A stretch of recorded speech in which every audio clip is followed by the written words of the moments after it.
नमस्कार सबैजनालाई। आउनुहोस् म आज हजुरहरूलाई लोकल स्टाइलमा माछा कसरी बनाउने, मैले कसरी बनाएँ भनेर भन्छु है त। मैले चाहिँ माछा किनेर लिएर आएर यसरी राखेको छु। त्यसमा मैले एकछिन म्यारिनेट गर्नलाई चाहिँ नुन अनि त्यसपछि कागती मात्र राख्छु। अरू चाहिँ मैले केही राख्दिनँ। लोकल स्टाइलमा पकाउने भएको भएर चाहिँ मैले नुन र कागती मात्रै राख्छु। त्यो बाहेक अरू चाहिँ म केही पनि राख्दिनँ मरमसलाहरू। त्यसपछि यसलाई रेस्ट गर्नलाई छोडिदिन्छु। अनि त्यो रेस्ट गर्दासम्म चाहिँ म यता प्याज काट्छु।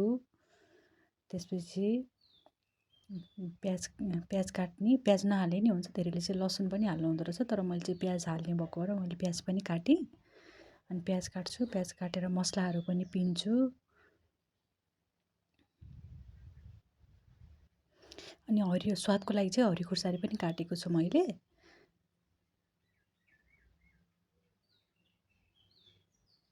त्यसपछि मैले तेल राखेँ। तेल राखिसकेपछि त्यसमा मैले ल्वाङ सुकमेल पनि पड्काउँछु, मेथी पड्काउँछु। मेथी ल्वाङ सुकमेल पड्काएपछि त्यसमा मैले प्याज राख्छु। प्याज राखिसकेपछि प्याजलाई एकछिन भुट्छु। हरियो खुर्सानी पनि राखिदिन्छु यसमा टेस्ट आउँछ भनेर। अनि म एकछिन त्यसलाई भुट्छु। एकछिन भुटिसकेपछि अनि त्यसपछि मैले यता टमाटर पनि काट्छु।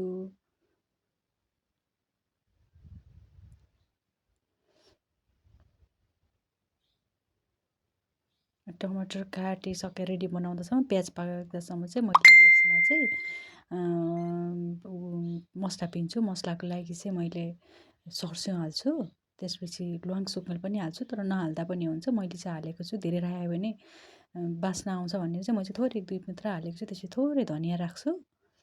अनि त्यसपछि मैले यसमा चाहिँ रातो खुर्सानी पनि राख्छु। स्वादअनुसार राख्नु होला हजुरहरूले। हामी चाहिँ खासै पिरो नखाने भएको भएर मैले थोरै राखेको छु। त्यसपछि म यसलाई पिन्छु। लसुन पनि राखेको छु मैले। त्यसपछि यसलाई मैले मसला रेडी बनाउँछु।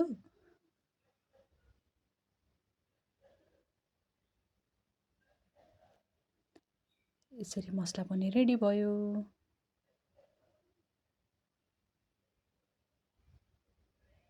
त्यसपछि मैले त्यो अघि भुटेको प्याजमा चाहिँ यो मसला पनि हाल्छु। मसलालाई पनि एकछिन मजाले भुट्छु। मसला चाहिँ पाक्नुपर्छ। यो सर्स्यौँ पाकेन भने चाहिँ टेस्ट त्यति मिठो आउँदैन, हल्का तितो तितो हुन्छ। अनि यो पाक्नलाई चाहिँ हल्का टाइम लाग्ने भएको भएर मैले त्यो चाहिँ एकछिन मजाले भुट्छु। त्यसपछि बेसार राख्छु। अनि त्यसपछि स्वादअनुसार नुन पनि राख्छु। अनि टमाटर राख्छु म त्यसमा।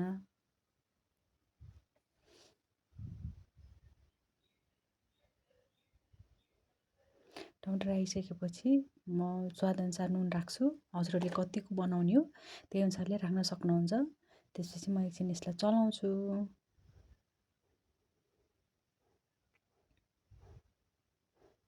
मेरो चाहिँ त्यो मसला हल्का लागेको भएर मैले त्यसलाई चाहिँ पानी राखेर एकछिन छोपिदिन्छु। पकाउनलाई एकैचोटि पानी राख्नु हुँदैन, थोरै थोरै पानी राखेर यसलाई चलाउँदै पकाउँदै गर्नुपर्ने हुन्छ, किनभने मसला मजाले पाक्नुपर्ने हुन्छ। हेर्नुहोस् त, हाम्रो टमाटर पाकेर यस्तो भइसकेको छ। मसला पनि मजाले पाकिसकेको छ। त्यही पनि म यसलाई अझै सुक्खा बनाउँछु। फेरि अनि अघि त्यो मसलाको पानी राखिदिन्छु। मसलाको पानी राखेर फेरि एकछिन पकाउँछु। हेर्नुहोस् त कस्तो राम्रो ग्रेभी बनिसकेको छ। त्यसपछि म अब यसमा पानी राख्छु। आफूलाई कतिको झोल चाहिन्छ त्यही अनुसारले म पानी राख्छु। हजुरहरूलाई कति चाहिन्छ हजुरहरूले त्यही हिसाबले राख्न सक्नुहुन्छ।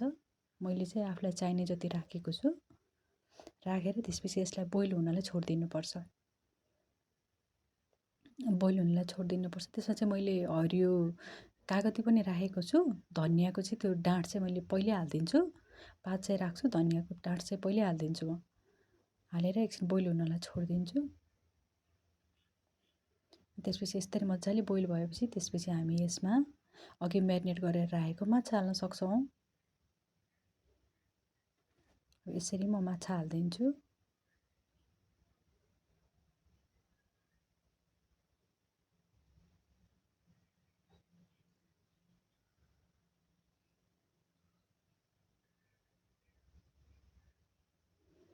अब यसलाई छोपेर चाहिँ एकछिन मजाले पाक्न दिनुपर्ने हुन्छ, किनभने यो काँचो छ माछा।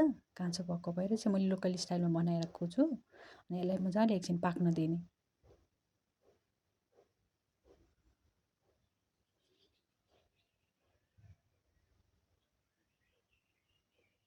अब यसलाई मजाले पाक्न दिने। हेर्नुहोस् त है यसरी पाकेर यस्तो हुन्छ। त्यसपछि माथिबाट धनियाँ राखिदिने। धनियाँ राखेपछि त्यसपछि हाम्रो माछा रेडी हुन्छ, लोकल स्टाइलको माछा। यसरी बनाएको माछाको झोल चाहिँ एकदमै नै मिठो हुन्छ। हजुरहरूले पनि ट्राई गर्नु होला है त। Thank you so much. Thank you.